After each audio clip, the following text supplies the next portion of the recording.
Saat pintu bilik karaoke itu terbuka dan saya melihat wanita yang melangkah masuk, saya terasa seakan-akan nafasku terhenti. Suaranya, pandangan matanya, senyumannya, semuanya sama seperti Jamilah, istri saya yang telah meninggal dunia 10 tahun lalu. Jamilah. Awak Jamilah, kan? Tanya saya dengan suara yang menggeletar. Tetapi dia hanya menggelengkan kepalanya. Jamilah? Bukan. Nama saya Bella. Kalau macam tuh, siapa wanita dalam gambar nih? Saat dia melihat gambar lama yang pudar warnanya di tangan saya, tangannya mula menggigil. Ini kan saya. Macam mana awak boleh ada gambar nih? Awak pernah dengar nama Mansor? Mansor. Dia mengulangi nama itu beberapa kali, kemudian tiba-tiba memegang kepalanya dan mengerang kesakitan. Jika istri yang saya sangka telah mati 10 tahun lalu kini masih hidup, apa sebenarnya yang telah terjadi selama ini? Mengapa dia tidak mengingati saya, suaminya sendiri? Dan, apakah kesudahan pertemuan semula yang penuh takdir ini? Kebenaran yang mengejutkan pada hari itu, yang tidak pernah saya bayangkan, akan saya ceritakan sekarang. Nama saya Mansor, berumur 65 tahun. Sekarang, saya hidup dari sehari ke sehari dengan bekerja sebagai buruh kasar di tapak pembinaan. Dulu saya bukanlah seorang yang pendiam dan dingin begini, tetapi selepas peristiwa ngeri 10 tahun lalu, saya mula menjauhkan diri daripada orang ramai. Ia berlaku pada musim Tengkujuh tahun 2015. Menara impian di Kuala Lumpur tiba-tiba runtuh. Istri saya, Jamilah, bekerja di kaunter pertanyaan di tingkat bawah bangunan itu. Pagi itu, dia masih sempat berkata, "Abang, saya pergi dulu ya," dengan senyuman yang ceria sebelum keluar rumah. Siapa sangka itu adalah kali terakhir saya melihatnya. Pasukan penyelamat mencari selama berhari-hari, tetapi tiada apa-apa yang ditemui baik mayatnya maupun barang pribadinya. Akhirnya, dia diisytiharkan telah meninggal dunia. Setiap pagi, sudah menjadi kebiasaan untuk saya memasak sup ayam. Itu adalah makanan kegemaran Jamilah. Sambil makan seorang diri, saya akan berbisik, "Jamilah, sup hari ini pun sedap abang masak." Sudah 10 tahun saya mengulangi rutin ini, tetapi setiap hari tanpa Jamilah terasa begitu panjang dan sunyi. Kawan-kawan kadang-kadang menelepon kerana risaukan saya. "Mansor, sudahlah tuh, lupakanlah. Arwah Jamilah pun mesti sedih tengok kau macam ni di sana." Tetapi, bagaimana mungkin saya dapat melupakan kesakitan kehilangan istri yang telah hidup bersama selama 30 tahun dalam sekelip mata? Sejak itu, hidup saya berubah sepenuhnya. Saya berhenti kerja, tidak lagi mahu berjumpa orang, dan hanya bertahan dari sehari ke sehari. Rumah yang pernah kami diami bersama terasa terlalu sunyi, jadi saya berpindah keluar. Kini saya tinggal seorang diri di sebuah bilik sewa kecil berhampiran tapak pembinaan. Kawan-kawan kadang-kadang mengajak saya ke pusat karaoke. "Mansor, jomlah minum sikit, menyanyi sikit, barulah lega sikit hati tuh." Pada mulanya saya menolak, tetapi duduk seorang diri di rumah hanya membuatkan saya lebih teringat pada Jamilah, jadi kadang-kadang saya ikut juga. Namun, saya selalunya hanya menyanyi dan minum seorang diri sebelum pulang. Saya tidak pernah terfikir untuk memanggil wanita peneman atau melakukan perkara seperti itu. Tetapi pada suatu petang, selepas pulang dari kerja dan sedang makan seorang diri, tiba-tiba lagu yang selalu dinyanyikan oleh Jamilah mula terngiang-ngiang di telinga saya. Lagu kekasih awal dan akhir. Jamilah sangat suka lagu itu, dia selalu menyanyikannya di rumah, malah ketika berjalan. Hari itu, melodi itu tidak mau hilang dari pikiran saya. Akhirnya, saya pergi ke pusat karaoke seorang diri. Setibanya di sana, tauke pusat karaoke menyambut saya dengan mesra. Encik Mansor, awalnya datang hari ini saja, rasa sesak dada, nak menyanyi sikit." Kebetulan, hari ini ada seorang gadis baru masuk, suara sedap betul. Umur pun sesuai, pandai berborak. "Coba panggil sekali J." "Macam mana?" Tauke itu tersenyum sambil terus memujuk. Saya menolak dengan isyarat tangan. Tak apalah, saya tak biasa macam tuh. Saya menyanyi seorang diri saja." Namun, jauh di sudut hati, ada sesuatu yang bergoncang. Sudah 10 tahun saya hidup bersendirian, sudah lama saya tidak berbual dengan sesiapa, dan saya terlalu rindukan Jamilah. Terlintas di pikiran, mungkin jika berbual dengan orang lain, hati saya akan sedikit tenang. Alah, kubas sekali ya. Boleh hilangkan sunyi. Manusia mana boleh hidup seorang diri. Hati saya goyah. Memang sudah terlalu lama saya tidak berbual dengan sesiapa. Di tapak pembinaan, saya hanya bekerja. Di rumah, saya keseorangan. Bila berjumpa kawan-kawan pun, saya selalu mengelak apabila mereka mau berhenti bercakap tentang Jamilah. Bagi saya pikir sekejap. Saya teragak-agak untuk masa yang lama. Saya rasa bersalah pada Jamilah, dan saya juga tidak pernah memanggil peneman, jadi rasanya janggal. Tetapi di satu sisi, saya benar-benar kesunyian. Baiklah, sekali saja ya. Baguslah, awak takkan menyesal. Dia memang baik. Umur dalam awal 60-an, jadi senang nak berborak. Suara pun merdu. Saya masuk ke dalam bilik dan duduk menunggu. Jantung saya berdebar-debar. Ini kali pertama, saya tidak tahu apa yang perlu dibuat. Saya pikir, cukuplah sekadar menyanyi bersama dan minum segelas dua. Tiba-tiba, kedengaran ketukan di pintu. Boleh saya masuk? Saat mendengar suara itu, saya rasa sesuatu yang aneh. Suara yang sangat saya kenali, seolah-olah pernah saya dengar di suatu tempat. Hati saya berdebar, tetapi saya menafikannya. Tak mungkin. Ya, sila masuk. Pintu terbuka. Pada ketika itu, saya benar-benar terasa seakan-akan nafasku terhenti. Wanita yang melangkah masuk itu ialah Jamilah. Tidak, seorang wanita yang kelihatan sama seperti Jamilah. Walaupun dengan solekan tebal, pandangan matanya, senyumannya, malah cara dia berjalan semuanya sama seperti Jamilah. Selamat malam, nama saya Bella. Suaranya pun sama seperti Jamilah. Saya terdiam untuk seketika.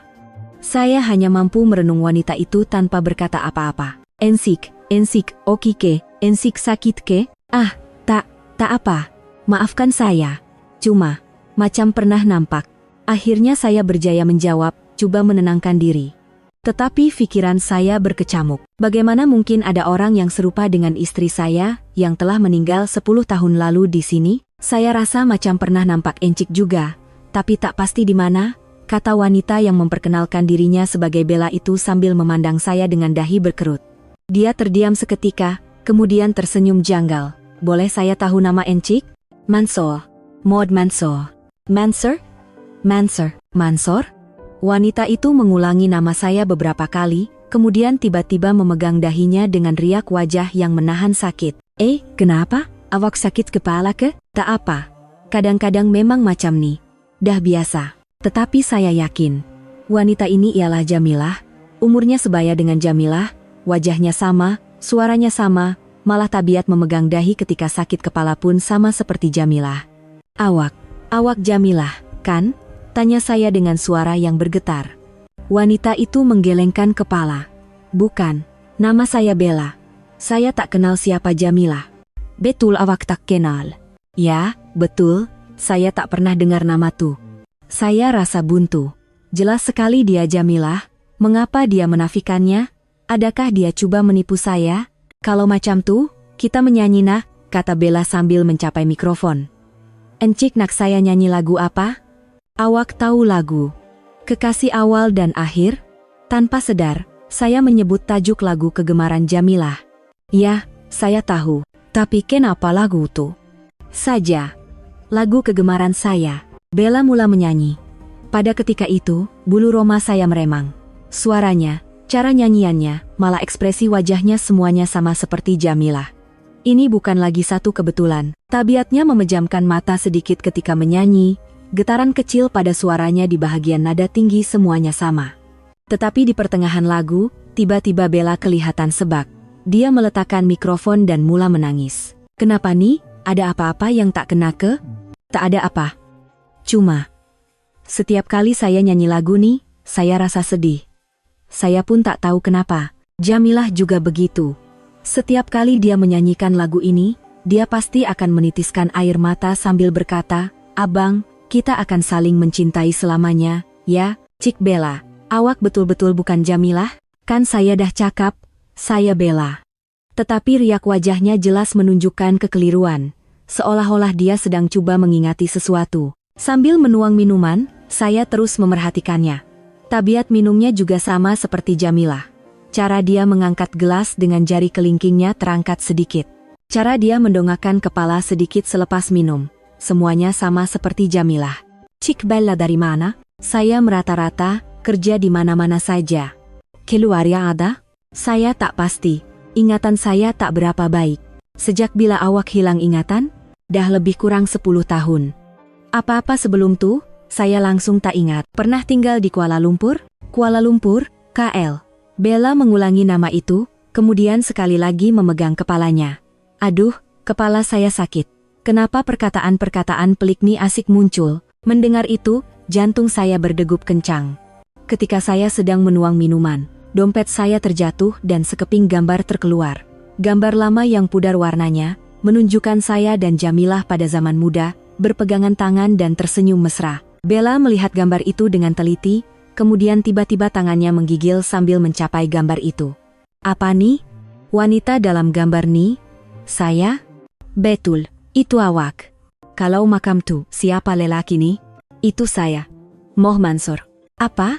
Macam mana saya boleh ada dalam gambar nih? Saya tak kenal lelaki nih. Bella terus merenung gambar itu sambil berbisik pada dirinya sendiri. Kemudian, dia menggenggam erat gambar itu dan memejamkan matanya. Mansur, Mansur, Mansur. Dia terus mengulangi nama saya sambil menahan sakit. Jelas sekali ada sesuatu yang coba diingatinya. Cik Bella, awak oke? Tak. Saya rasa pelik. Bila dengar nama nih, jantung saya berdebar dan saya rasa rindu. Tapi saya tak tahu kenapa. Saya tidak dapat menahannya lagi. Saya yakin wanita ini adalah istri saya, Jamilah. Jamilah. Ini Abang, Mansur. Suami awak. Tetapi Bella masih menggelengkan kepalanya. Bukan. Saya bukan Jamilah. Saya Bella. Habis tuh, gambar nih macam mana?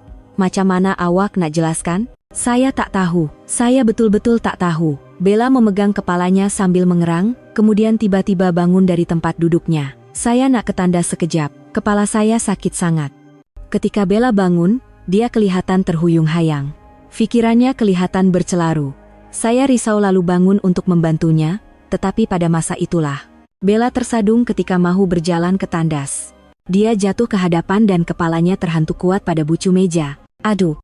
Dengan satu jeritan kuat, Bella rebah ke lantai. Darah mula mengalir dari kepalanya. Bella, sedarkan diri. Tahu ke, cepat panggil ambulans. Dengan tangan yang menggeletar, saya mengusap wajah Bella sambil terus menjerit. Jamilah, sedarlah, Jamilah. Tanpa sedar, nama Jamilah terus keluar dari mulut saya. Pada saat itu, saya benar-benar yakin wanita ini bukan Bella, tetapi istri saya, Jamilah. Tolonglah sedar, Jamilah. Ini Abang, Mansur, suami awak. Air mata panas mengalir tanpa henti. Saya tidak boleh kehilangan istri yang baru saya temui semula selepas 10 tahun. Tidak lama kemudian, pasukan paramedik tiba. Apa yang berlaku? Dia nak ke tandas. Lepas tu terjatuh dan kepala terhantuk bucu meja. Encik nih penjaganya? Ya. Ya. Saya penjaganya. Paramedik meletakkan Bella di atas pengusung. Saya turut serta menaiki ambulans. Di dalam ambulans, saya tidak henti-henti memegang tangannya. Jamilah, awak akan oke. Tak akan ada apa-apa. Setibanya di hospital, kami terus ke unit kecemasan. Selepas memeriksa, dokter memberitahu saya, mujur kecederaannya tidak serius. Tetapi disebabkan hentakan yang kuat, dia mengalami gegaran otak. Gegaran otak? Bahaya ke dokter? Tidak mengancam nyawa. Cuma, kejutan mendadak ini mungkin merangsang otaknya dan memorinya yang hilang boleh kembali. Mendengar kata-kata memorinya boleh kembali, jantung saya berdegup kencang. Kira-kira sejam kemudian, Bella sedar. Dia perlahan-lahan membuka matanya dan melihat sekeliling. Saya, di mana nih? Di hospital. Awak jatuh dan kepala awak tercedera. Ketika itu, air mata mula mengalir di pipi Bella. Abang. Hanya satu perkataan itu, tetapi suara dan nadanya benar-benar berbeza. Ia adalah suara Jamilah, 10 tahun yang lalu. Jamilah, Jamilah, awak dah ingat. Abang, awak ingat abang? Saya ingat, semua hari-hari kita bersama. Kata Jamilah, bukan lagi Bella, dengan suara yang bergetar. Hari pertama kita bertemu, hari kita kawin, semua saat kita ketawa dan menangis bersama, saya ingat semuanya. Saya memeluk Jamilah dan menangis tersesak-sesak. Inilah saat yang saya nantikan selama 10 tahun. Jamilah, betul keni awak? Betul keni Jamilah abang? Ja, abang, ini saja. Macam mana awak masih hidup? Kemana awak pergi selama 10 tahun nih? Jamilah mengesat air matanya dan mula bercerita perlahan-lahan. Masa menara impian runtuh, saya ada di kaunter pertanyaan. Bila bangunan itu runtuh, saya pengsan. Bila saya sedar, Saya dah ada di unit kecemasan hospital lain. Kenapa tak hubungi abang? Kenapa tak balik rumah? Saya hilang ingatan. Saya tak tahu siapa saya, dari mana saya datang, ada keluarga atau tidak. Saya tak ingat apa-apa. Suara Jamilah bergetar. Selepas itu, selama 10 tahun saya merantau ke seluruh negara, buat kerja-kerja rencam untuk hidup. Nama Mansur tu makam mana? Kadang-kadang nama tu muncul dalam mimpi. Ada suara memanggil Mansor, Mansor. Tapi saya terlalu takut, jadi saya terus lari. Beberapa tahun pertama, saya cari betul-betul. Kalau ada orang cari saya pergi ke balai polis, saya periksa papan kenyataan orang hilang. Tapi, tak ada siapapun yang cari saya. Mendengar kata-kata Jamilah, hati saya luluh. Saya menyangka dia sudah mati, manakala dia hidup dengan anggapan tiada siapa yang mencarinya. Maafkan abang, Jamilah. Sepatutnya abang cari lebih gigih lagi. Bukan salah abang. Kalau saya pun, saya akan pikir abang dah mati. Bangunan tu kan runtuh sepenuhnya. Macam mana awak boleh selamat? Rupa-rupanya ada satu ruang kecil di bawah kaunter pertanyaan tempat saya bekerja. Runtuhan bangunan tu menahannya dari atas, jadi ruang tu terselamat. Pasukan penyelamat jumpa saya beberapa hari kemudian dan bawa ke hospital, tapi masa tu saya dah diklasifikasikan sebagai mangsa tidak dikenali. Mesti awak terseksa selama 10 tahun nih. Yah, sangat terseksa. Tak ada ingatan, tak ada tempat nak tuju. Saya cuma bertahan dari hari ke hari. Saya pernah kerja kilang, kerja kedai makan, dan baru-baru nih, saya jadi peneman di pusat karaoke. Jamilah menundukkan kepalanya. Dia kelihatan malu dengan pekerjaannya. Tak apa Jamilah. Awak buat semua tuh untuk teruskan hidup, tak ada apa yang perlu dimalukan. Tapi yang peliknya, bila kerja di sana, setiap kali saya nyanyi lagu kekasih awal dan akhir, saya mesti menangis. Dulu saya tak tahu kenapa, tapi sekarang saya dah faham. Itu lagu kita berdua, kan? Betul. Itu lagu kegemaran awak. Kat rumah pun awak selalu nyanyikan. Kami berpelukan dan menangis untuk masa yang lama. Segala rindu dan kesakitan yang terpendam selama 10 tahun akhirnya terluah. Abang, macam mana hidup abang selama ini? Abang pun terseksa. Setiap pagi abang masak sup ayam kegemaran awak, sambil panggil nama Jamilah, sambil makan sorang-sorang, abang sediakan juga untuk awak. Abang, masih masak sup ayam? Ya. Selama 10 tahun, tak pernah sekalipun abang tinggal. Abang rasa macam awak akan balik. Jamilah mula menangis lagi. Maafkan saya, abang, sebab saya hilang ingatan, saya dah buat abang terseksa macam ni. Bukan salah awak, yang penting, kita dah bertemu semula. Doktor masuk dan berkata, keadaan pesakit dah stabil. Cuma perlu pemerhatian 1 malam lagi, esok dah boleh keluar. Terima kasih, doktor. Selepas dipindahkan ke ward, saya dan Jamilah berbual lebih banyak. Abang, rumah kita masih ada? Tak, abang tak tahan sunyi, jadi abang dah pindah. Sekarang abang tinggal seorang di bilik sewa dekat tapak pembinaan. Kalau macam tu, macam mana sekarang? Kita cari rumah baru, rumah untuk kita tinggal bersama. Kerja saya di pusat karaoke tu, saya kena berhenti. Mestilah, awak tak perlu buat kerja macam tu lagi, biar abang yang kerja, cukup untuk kita berdua. Terima kasih, abang. Terima kasih, banyak-banyak. Malam itu, saya menjaga Jamilah di hospital sepanjang malam. Terasa seperti mimpi dapat bersama Jamilah semula selepas 10 tahun. Setiap kali Jamilah terjaga, dia akan memegang erat tangan saya dan bertanya, abang, ni mimpi ke? Betul ke ni abang? Bukan mimpi. Ini abang, Mansor. Jangan tinggalkan saya lagi. Janji ya, abang janji. Kita takkan berpisah lagi, kita akan hidup bersama selamanya. Keesokan paginya, Jamilah dibenarkan keluar dan kami terus mencari rumah baru. Walaupun bukan rumah yang besar, kami menyewa sebuah rumah pangsa kecil yang cukup untuk kami berdua. Abang, ini rumah baru kita? Ya, kecil sikit, tapi cukuplah untuk kita berdua. Saya suka. Kita mulakan hidup baru di sini ya. Petang itu, kami memasak sup ayam bersama-sama. Melihat Jamilah memasak di sebelah saya, terasa seperti kami kembali ke masa lalu.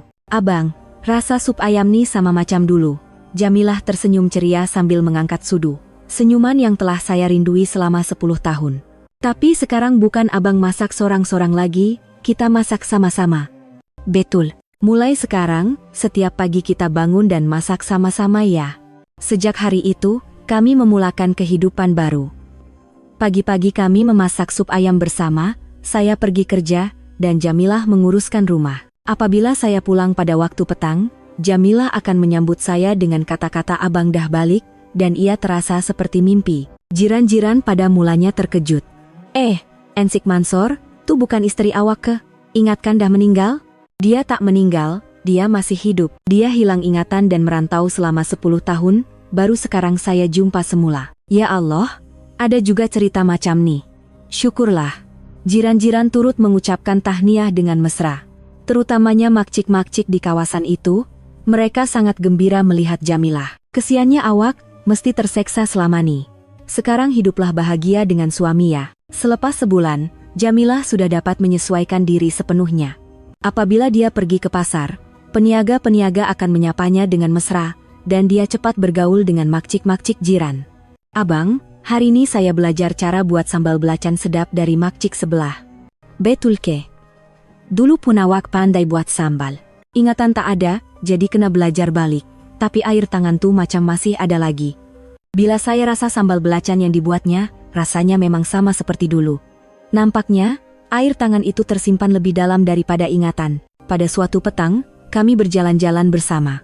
Sambil berjalan di taman berdekatan Tasik ketika matahari terbenam, Jamilah tiba-tiba mula menyanyikan lagu kekasih awal dan akhir. Jamilah, lagu tuh. Ya, lagu kita, kan? Sekarang saya nak nyanyi bukan sebab sedih, tapi sebab gembira. Saya turut menyanyi bersamanya. Suara kami bergema di tepi Tasik, di bawah angin. Orang yang lalu lalang tersenyum melihat kami. Selepas lagu itu tamat, Jamilah memeluk lengan saya dan berkata, "Abang, terima kasih. Sebab tunggu saya selama 10 tahun. Saya pun terima kasih, Jamilah. Sebab kembali semula, saya takkan pergi kemana-mana lagi. Saya akan ada di sisi abang selamanya. Saya pun sama.